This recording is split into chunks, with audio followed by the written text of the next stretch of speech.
Kotu za ta yanke hukuncin sahihancin zaben shugaban kasar Najeriya Bola Tinubu a ranar Laraba, kuma kotun ta amince da saka shari'ar a daidai lokacin da ake yinta a kafafen talabijin domin kowa ya gani da idansa.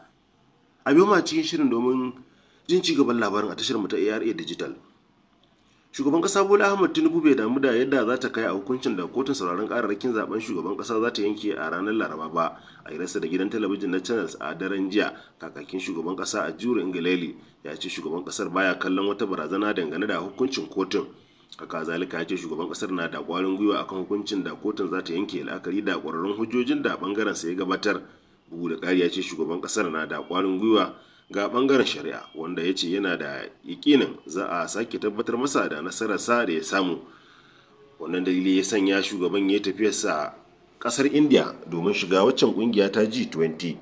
Da dai al'ummar Najeriya na ganin cewa dan takarar shugaban kasa a jam'iyyar PDP da kuma dan takarar shugaban kasa a jam'iyyar Labour Party sun tanadi kwararrun hujjoji da za su fuskanci kotun da ita a ranar Laraba din, kuma kotun ta amince da cewa za ta saki sakamakon na zaɓe da kuma yadda shari'a za ta kaya kai tsaye 'yan ƙasa za su gani, domin gujewa abin da ake kira da almundahana ko kuma rashin adalci.